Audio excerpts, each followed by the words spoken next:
Zero poverty सर्वे के अगले भाग में आपको क्या करना है, आप जो अपनी प्रोफाइल कंप्लीट कर देंगे तो देखिए आपकी ये प्रोफाइल कंप्लीट हो गई है। उसके नीचे जाएंगे तो आपने अपने आधार और फ़ोटो को अपलोड कर दिया है। मैं आधार की फ़ोटो आपको नहीं दिखा रहा हूँ क्योंकि अलाउड नहीं होता है।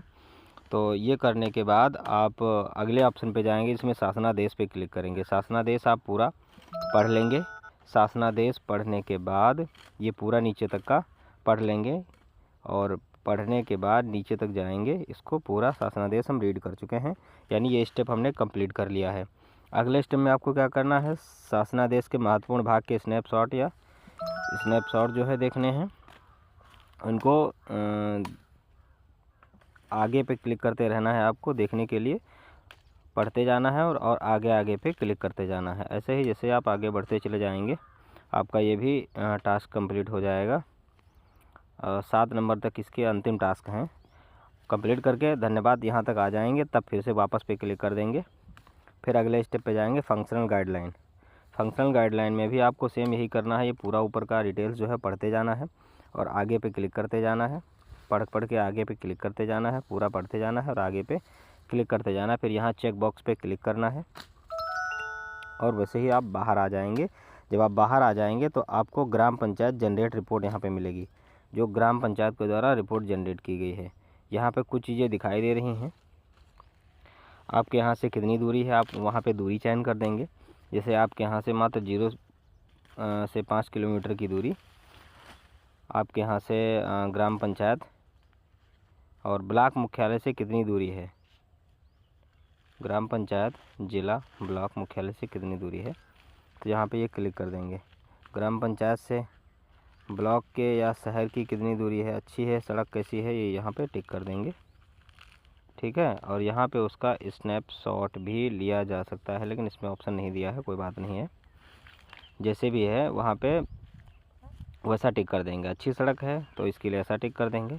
और सार्वजनिक परिवहन की स्थिति, बस या अन्य वाहनों व अन्य माध्यम जो भी हैं, तो वहाँ पे इन चीज़ों को लिख सकते हैं, टिक कर सकते हैं। या परिवहन के साधनों का अगर अभाव है तो वहाँ पे ये टिक कर देंगे आप। ठीक है, और सार्वजनिक परिवहन की स्थिति, रेल या स्टेशन हल्ट या इत्यादि की उपलब्धता, तो यहाँ पे तो कुछ है ही नहीं, तो बहुत दूर पे क्लिक कर देंगे। ये चीज़ें बहुत दूर हैं। ग्राम पंचायत में लगभग कितने प्रतिशत परिवारों को आर्थिक स्थिति अच्छी नहीं है, तो 10% परिवार तो आपकी ग्राम पंचायत में ज़रूर होंगे जिनकी आर्थिक स्थिति ठीक नहीं होगी, तो इतना तो हो ही सकता है। और मध्यम वर्ग में आपके 10 से 25% होंगे और लगभग निम्न मध्यम में आप इनके भी 10 से 25% होंगे। आप ये सब जानकारी जो है अपने रोज़गार सेवक और प्रधान से संपर्क कर कर ही भरें। ठीक है, गरीबों की श्रेणी 10% गरीबों की श्रेणी हम यहाँ पे मान लेते हैं, और निर्धनतम जो है अधिकतम निर्धनतम तो 10% से कम में आते हैं, वो इनको यहाँ पे भर देते हैं। ज़्यादातर परिवारों के प्रमुख आजीविका के साधन जो भी हैं वो भर देते हैं। आजीविका के साधन खेती किसानी ही है। कृषि उत्पाद और उनकी बिक्री भी मान सकते हैं। प्राइमरी कृषि प्रोसेसिंग ये तो है नहीं। दुकानदारी या कृषि गैर खुदरा विक्रेता, ये सब चीज़ें हो सकते हैं कुछ परिवारों के। और किसी परिवार के पास हस्तशिल्प भी है, मतलब जो हाथों से कार्य करके कुछ बनाते हैं, जैसे जरदोजी वगैरह के कार्य, या दिहाड़ी मजदूरी के भी कार्य लोग करते हैं, और अस्थाई मजदूरी वाले भी कार्य करते हैं, और कुछ अन्य कार्य भी करते हैं। अन्य कार्य लिखेंगे तो अन्य कार्य में आपको डिटेल देना होगा, नहीं तो छोड़ दीजिए आप इसको। कितने परिवारों से महिलाएं भी कामकाजी हैं, काम करके आर्थिक आय कमाती हैं, तो यहाँ पे तो ऑप्शन नहीं दिया है उन्होंने भरने के लिए, तो हाँ दिया हुआ है। उसी 7वें का पहला क्वेश्चन ये है, जब आप जीरो पावर्टी जेनेटिक रिपोर्ट पर आते हैं तो आप देखते हैं इसमें कई प्रकार के क्वेश्चन टाइप में दिए हुए हैं, जिसमें आपको आजीविका और आर्थिक गतिविधि का जो भी संभावित सिस्टम है, वहाँ का हॉटस्पॉट है, उसको वहाँ पे आपको दिखाना है, बताना है। यानी आसपास के माहौल के अनुसार और आसपास के सड़क रोज़गार के अनुसार सब कुछ यहाँ पे चीज़ों को भरना है। तो स्थानीय बाज़ार रोज़ और साप्ताहिक आकार के किसी प्रकार के हैं, वहाँ पे उपलब्ध हैं, कितनी दूरी पर हैं, तो वहाँ पे दूरी आपको दिखानी है। स्थानीय बाज़ार 5 किलोमीटर की रेंज पे हैं। ठीक है, और जो भी स्थानीय बाज़ार हैं वो किस प्रकार के हैं, अस्थायी हैं कि या अस्थायी हैं या साप्ताहिक हैं, तो उनको हम साप्ताहिक रूप में भर लेते हैं। ठीक है। और उनका आकार, दुकानों की संख्या वो कैसी है, तो वो बताने के लिए दुकानों की संख्या है 50 से कम, मान लो इतनी कम दुकानें हैं। और कच्ची हैं अस्थाई, तो कच्ची हैं इनमें 50 से कम कर देते हैं। और उत्पाद की अगर व्यवस्था करें तो कृषि उत्पाद ज़्यादातर हमारे आसपास उपलब्ध है, बाकी चीज़ों के उत्पाद बहुत कम अपने आसपास उपलब्ध हैं। तो राशन व अन्य खाद्य सामग्री उपलब्ध है। कृषि अन्य विशेष उत्पाद में टिक करेंगे तो अन्य भरना पड़ेगा आपको। तो इतनी चीज़ें हमारे आसपास उपलब्ध हैं, यहाँ पे ये भर देते हैं हम। और अन्य स्थानों से लाए गए, मतलब अन्य स्थानों से लाए गए क्या हो सकते हैं, कृषि उत्पाद हो सकते हैं, राशन का कच्चा सामग्री या तैयार सामग्री या कपड़ा, खिलौना, जो भी आसपास आपके दुकानें उपलब्ध हैं तो ये सब सारी चीज़ों का हम टिक कर सकते हैं। या जो भी कृषि यंत्र उपलब्ध हैं, कृषि उपकरण, तो उनको टिक कर सकते हैं कि हाँ ग्राम पंचायत के आसपास दुकानों या अन्य किसी स्थानों पर उपलब्ध हैं। ठीक है। बड़ा skill market, skill supply hub, अगर ऐसा भी कुछ उपलब्ध है वहाँ पर, तो आपकी ग्राम पंचायत में निवासियों में किसी विशेष योग्यता या कौशल लोगों के हमेशा मांग रहती है, तो उनको यहाँ पर हम हाँ कर देते हैं। ठीक है। कैसी योग्यता की मांग रहती है, घरेलू कारखाने या योग्य कौशल की, या ड्राइवरी की, या मोटरसाइकिल आधारित, या खेती किसानी से जुड़े कौशल की आवश्यकता, या ईंट भट्टा, या सरकारी जो भी है इसमें से अगर आपके यहाँ कोई भी अनुमान्य है तो इन चीज़ों को टिक कर सकते हैं। इसी प्रकार की अगर कोई मांग है ट्रेनिंग की तो ट्रेनिंग के लिए कह सकते हैं। अगर मांग रहती है तो कहाँ से मांग रहती है, नज़दीकी शहर से करना है, या कोई इंडस्ट्रियल एरिया से करना है, या किसी कारखाने से करना है। ठीक है। या किसी लेबर या ठेकेदार या कंस्ट्रक्टर के माध्यम से होता है, तो ये भी कर सकते हैं यहाँ पे। तो हम नज़दीकी शहर पे यहाँ पे टिक कर देते हैं। आपके इधर जो भी है वैसा आप टिक करेंगे। मेला या कितना बड़ा डिटेल्स आपको कितना बड़ा डिटेल्स है जो आपके आसपास रहता है, तो मेला आपके यहाँ कितनी दूर है, तो वो देख सकते हैं।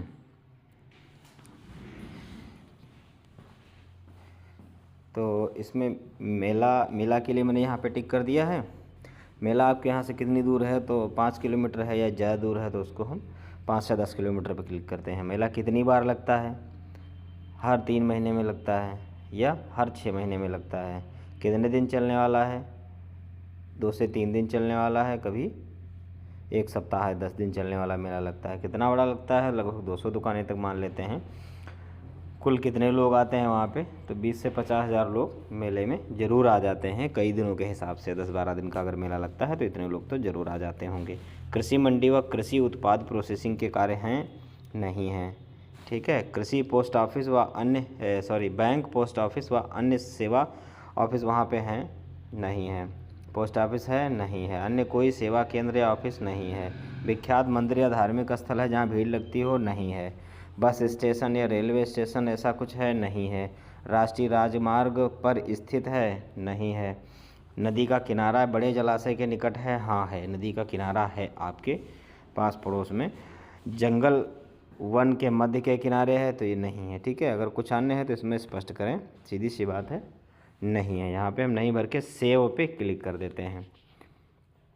क्लिक करने के बाद जो हम आगे बढ़ते हैं तो यहाँ पे और सेक्शन नंबर 3 आ जाता है। यहाँ में निर्धन व निर्धनतम परिवारों के लिए स्थानीय संदर्भ में सर्वाधिक उपयुक्त संभावना क्या हो सकती है।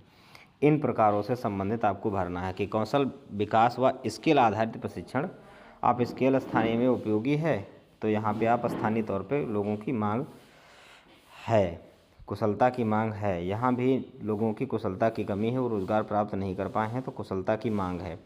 ठीक है।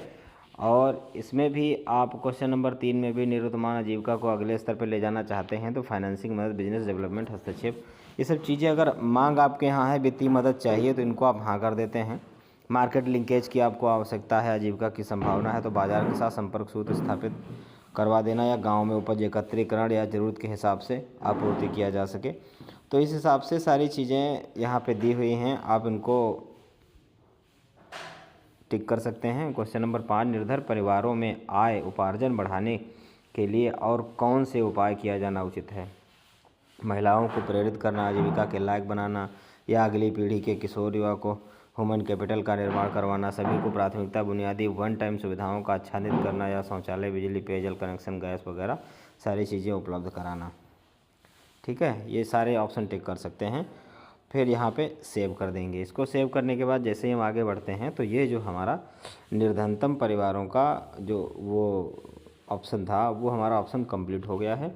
अब आ गया है निर्धनतम परिवारों का प्रोफाइलीकरण। मान इसके पहले जो था वो हमने टास्क कंप्लीट कर लिया। अब आप जाते हैं निर्धनतम परिवारों का सर्वे करने में। तो इसमें सबसे पहले देखिए परिवार के मुखिया का नाम वीना देवी और मोबाइल नंबर।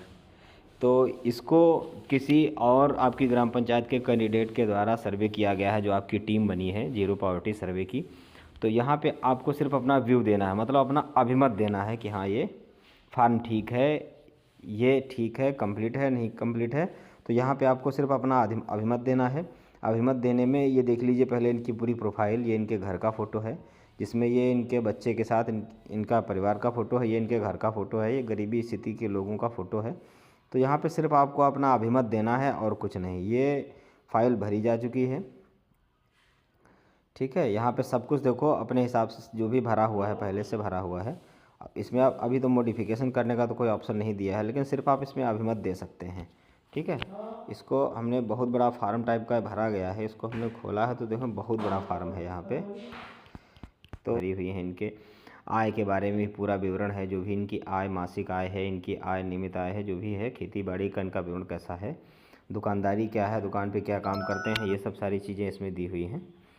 तो ये सब सारी चीज़ें इनकी जो स्वयं का व्यवसाय या दिहाड़ी का कार्यक्रम है ये भी सब इसमें देखो भरा हुआ है, टिक किया गया है। इन सब चीज़ों को देखते हुए सारी चीज़ें, सामाजिक सुरक्षा है ये भी इनकी भरी हुई है। सामाजिक सुरक्षा के कॉलम और परिसंपत्ति के कॉलम जो है वो भी सब सारे भरे हुए हैं। और इसके बाद अगला आता है इनके एम्प्लॉयबिलिटी के संकेतक जो भी हैं, यानी इनका व्यवसाय क्या है उसके भी कॉलम भरे हुए हैं, जिसमें ज़्यादातर मजदूरी ही भरा हुआ है क्योंकि मजदूरी ही इनके पास उपलब्ध है। तो आपको अगर किसी अन्य कैडर ने डेटा भर के सबमिट किया है तो आप उसको सिर्फ ये रोज़गार और स्वरोज़गार से संबंधित कॉलम है, कॉलम नंबर 6 सेक्शन नंबर 8 मतलब। तो इसमें यहाँ सारी चीज़ें भरी हुई हैं। सेक्शन नंबर 8 के बाद निकल गया ये 11, ये नीति आयोग का है। इसमें स्वास्थ्य के बारे में दिया गया है कि इनकी स्वास्थ्य कैसी क्या है।